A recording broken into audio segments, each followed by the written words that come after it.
नमस्कार साथियों, मैं अनीता श्रीवास्तव आपका हार्दिक अभिनंदन करती हूँ।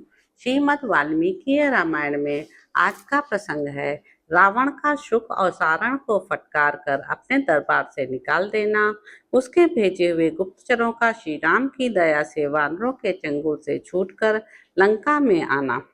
शुक के बताए अनुसार रावण ने समस्त युद्धपतियों को देखकर श्री राम की दाहिनी बाह महापराक्रमी लक्ष्मण को, श्री राम के निकट बैठे हुए अपने भाई विभीषण को, समस्त वानरों के राजा भयंकर पराक्रमी सुग्रीव को, इंद्रपुत्र वाली के बेटे बलवान अंगद को, बल विक्रमशाली हनुमान को, दुर्जय वीर जामवान को तथा सुषेण, कुमुद, नील, वानर श्रेष्ठ, नल, गज, गवाक्ष, शरभ, मैंद एवं द्विविद को भी देखा।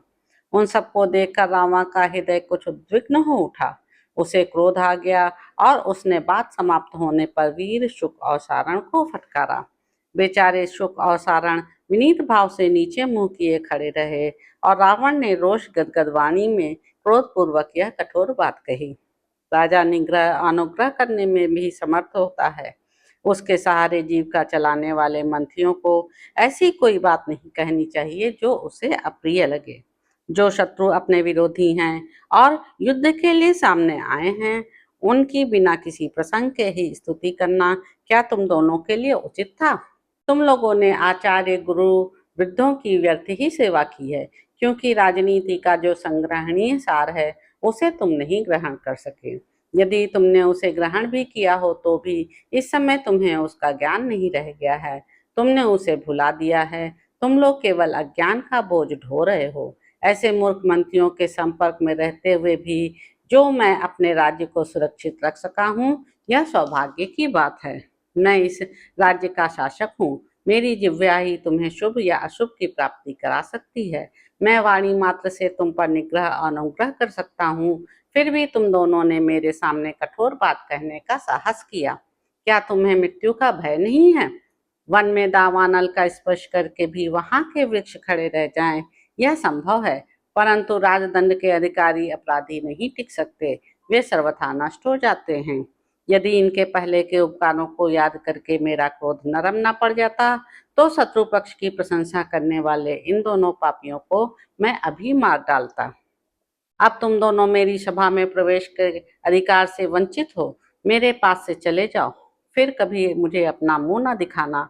मैं तुम दोनों का वध करना नहीं चाहता, क्योंकि तुम दोनों के किए हुए उपकारों को सदा स्मरण रखता हूँ। तुम दोनों मेरे स्नेह से विमुख और कृतज्ञ हो, अतः मरे हुए के ही समान हो।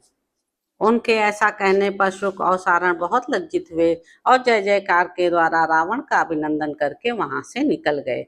इसके पश्चात दशमुख रावण ने अपने पास बैठे हुए महोदर से कहा, मेरे सामने शीघ्र ही गुप्तचरों को उपस्थित होने की आज्ञा दो। यह आदेश पाकर निशाचर महोदर ने शीघ्र ही गुप्तचरों को हाजिर होने की आज्ञा दी।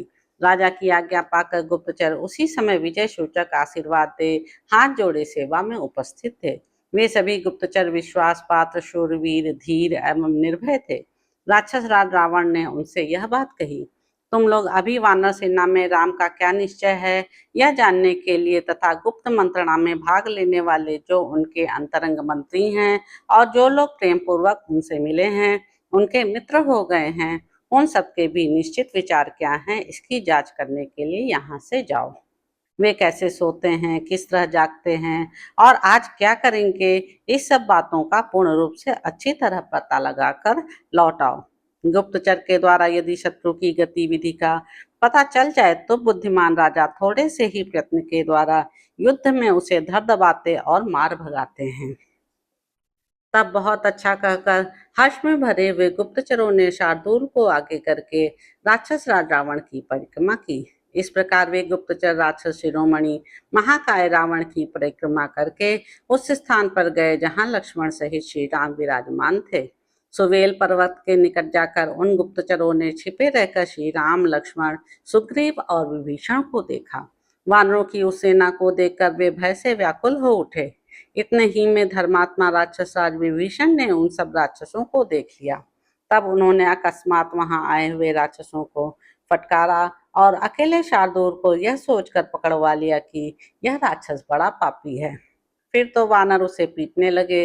तब भगवान श्री राम ने दयावश उसे तथा अन्य राक्षसों को भी छुड़ा दिया। बल विक्रम संपन्न शीघ्र पराक्रमी वानरों से पीड़ित हो उन राक्षसों के होश उड़ गए और वे हाँफते हाँफते फिर लंका में जा पहुंचे। तदंतर रावण की सेवा में उपस्थित हो चर के वेश में सदा बाहर विचरने वाले उन महाबली निशाचरों ने यह सूचना दी कि श्री रामचंद्र जी की सेना सुवेल पर्वत के निकट डेरा डाले पड़ी है। तो इस प्रकार साथियों, युद्ध कांड में निहित 29वां सर्ग यहाँ पर समाप्त होता है। इसके अगले अंक में आप जानेंगे कि रावण के भेजे हुए गुप्तचरों एवं शार्दूल का उससे वानर सेना का समाचार बताना और मुख्य मुख्य वीरों का परिचय देना। तो अब आपसे अगले अंक में मुलाकात होगी। मेरे YouTube चैनल संवाद विद अनीता को लाइक करें, शेयर करें, सब्सक्राइब करें। धन्यवाद साथियों।